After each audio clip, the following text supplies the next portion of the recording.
What is good, guys? Glad to see you back and alive. Now, this time I have another niche survival guide that is essential to one's progression in their legacy, and doing so properly will quickly relieve one of rather potent threats. But let's get you comfortable, then we'll talk. Good evening, guys. Nice to see you haven't turned yet.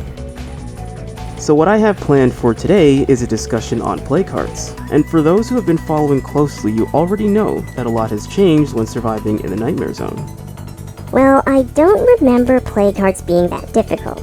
They are damaged by pretty much anything. Guns, explosives, incendiaries, and even melee weapons.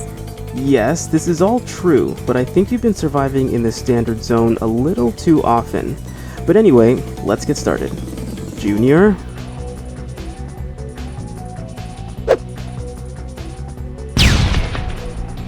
Alright, so although pretty much any kind of offensive maneuver can damage a play card, this does not mean all should be taken as equally effective measures. Alright, Mr. Nightmare Veteran, why don't you tell us all about the proper measures one should take? Well, first it is fair to evaluate what threats have changed with play cards. Now, ever since this Nightmare Zone difficulty, attacking a play card head-on with melee strikes is almost suicide, as the play card has its own level of defense. When put under enough stress, the heart issues some sort of radial pulse, which will deliver a significant amount of plague infection if one is caught in the radius. So don't even think about using melee strikes to thwart a play card. And if I recall correctly, the Nightmare Zone grants the wonderful gift of contracting blood plague much easier. So keeping one's distance is necessary. But everything else should be pretty effective, right? Yes, but not equally. For those who were around when I was discussing my general survival guide, you may remember the cautionary note I made about shooting. Shooting once will almost guarantee shooting many more times. When taking on a play card, shooting should act as a last resort, particularly when the heart has sustained a significant amount of damage. Shooting before this will only maximize the amount of attention one can get for a smaller amount of damage. Play cards in Nightmare Zone, after all, can sustain a tremendous amount of damage. Drawing too much attention will only create a more difficult experience and lead to an almost inescapable ambush. Save shooting for emergencies. Well, I've been watching Junior play here and there on the Nightmare Zone, and I can't help but notice that there are almost always a few ferals that spawn when he takes on a play card. I imagine the only practical response would be to have an effective firearm. That is correct. There is nothing worse than a few ferals to chase you away and put a mess to your plans without an effective response. But even if that should be the case, where it turns out one is ill-prepared, there is absolutely nothing wrong with running away and finishing the job later. Luckily, play cards do not replenish their health, so you can always come back and pick up where you left off. Now this helps to transition to another point. Similar to my guide on infestations, always plan an escape route, whether that be your vehicle that is parked at least 50 meters away, a nearby rooftop, an abandoned environmental vehicle, or a ladder? I remember that you stressed this one in both your infestation guide and your general survival guide. A ladder is easily the best choice, in this onion's opinion, but the alternatives are also viable. Now, I have to do a fair amount of running in my experiences with play cards, so I would also advise not to forget about ample stamina stimulants. Snacks, energy drinks, or the prestigious stimulant pills can all be the difference between being chased into submission and going just a little further before falling prey to an ensuing crowd. This one is basic, but worth mentioning. But even the most prepared survivor will make a blunder from time to time. What if they end up catching the infection and consequently cannot run as fast or dodge as efficiently? Is that one mistake too many at this point? Not necessarily, but a big mistake nonetheless. Part of planning an escape route is having contingencies. If one catches the plague, their only answer is to have a plague cure ready for use. Now, one can always carry one on their survivor. But let's be real. You want to use as much space as possible to stack up on offensive measures. So this onion always recommends to have a plague cure vial ready in one's home base inventory. Then it can always be accessed from an outpost. And for those that remember in my infestation guide, you can always abandon an outpost and immediately create a new one in the nearest cleared structure. It will just cost a little bit of influence. Now, on a more offensive note, incendiaries are a common choice when dealing with plague hearts, but there is a proper way to use them. Fire has a damage over time effect, so throwing them in quick succession will not allow one to take full advantage of their total damage output. But what about explosives? They do all their damage in a split second. Explosives are the controversial tool when taking on plague hearts, provided one is using the correct options. The interesting thing about explosives is some of them can be remote detonated with devastating results. However, the only worthwhile explosives are C4, remote box mines, or rocket pods from the Daybreak Weapons Collection, which I would argue is the most potent. The only issue this onion really has with explosives is the requirement of getting close to the heart, planting the explosive and making it out without getting eaten more than once. Doing this with a feral on one's tail as well as 24 zombies, let's say, makes the process very dangerous.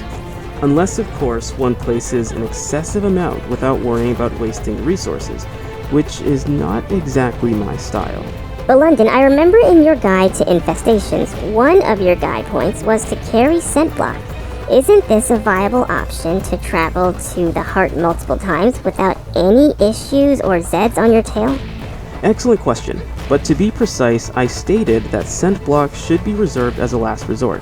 But in theory, yes, scent block can be used in conjunction with explosives and even incendiaries. The only hazards to worry about would be ferals, as they will have an easier time sniffing you out. However, we still have one more thing to consider with incendiaries. Yes, the incendiaries.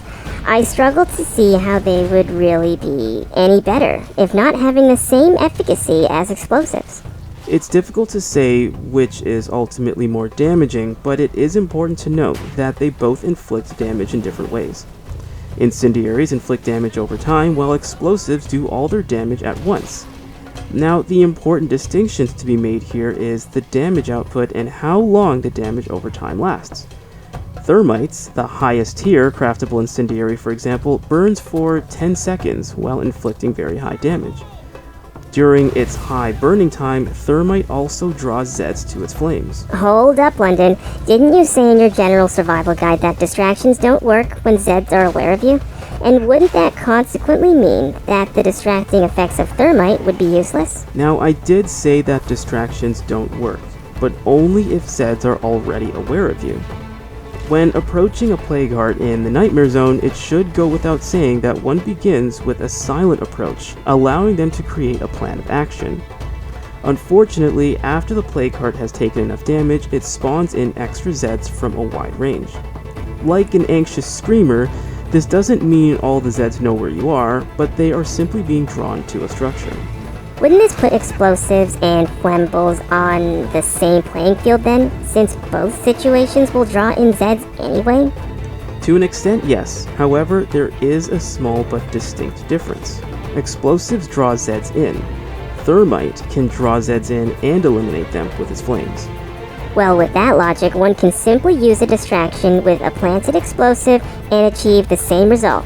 Checkmate, London. Well, right now it is difficult to say whether explosives or incendiaries trump the other, particularly whether the highest tier craftable incendiary outperforms the highest tier craftable explosive, that being C4, against a plague heart. But taking on plague hearts is more than just what hits the hardest, but also what is more economical. I didn't think about that one. What are the main differences between the costs of incendiaries and explosives? From what I can remember, explosives require ammo reserves, while incendiaries require gas. Basically, yes, but they cannot be judged the same way due to how each one can be acquired as well as the secondary crafting requirements. Incendiaries of the higher tiers require gas, crafting parts, cases of chemicals, and, in the case of thermite, units of ammo. Meanwhile, C4 does not take resources but a heavy amount of crafting materials. Well, just from looking at the costs, C4 seems to be the most economical choice. right? Well, look again. Although thermites take up resources, those resources are replenishable. For those that visited when I was giving my base management guide, I had explained a way of creating a self-sustaining base, which takes the correct combination of skills and facilities. Fuel can be crafted with an abundance of food, and a still, as well as one's outposts. Scraps of circuitry, chemicals, and crafting parts are not as easy to come by in the Nightmare Zone. Plus, the first two cannot be crafted. So I would say it is a matter of picking the lesser of two evils. I also noticed that the C4 requires 2 specializations, munitions and electronics, while thermite only requires munition. Not only that, but the alternatives, such as fuel bombs and Molotovs, are economical alternatives, as they only require fuel, crafting parts, and 2 units of chemicals, for the fuel bombs that is. But they still have a high amount of damage over time. And as we all know, hearts do get stronger as one is destroyed. I've also noticed in the Nightmare Zone that hearts come in much greater numbers, allowing them to get even stronger than those in the Standard and Dread Zone.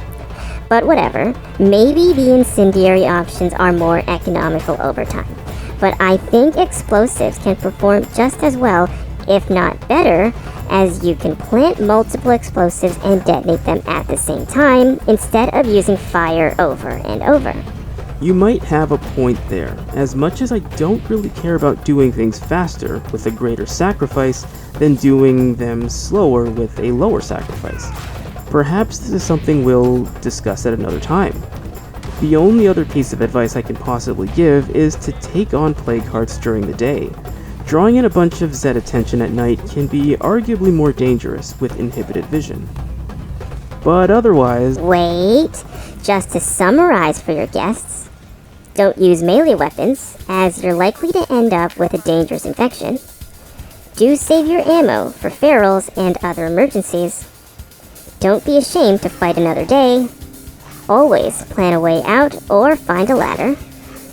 Bring a healthy amount of snacks or stamina stimulants. Bring a unit of plague cure.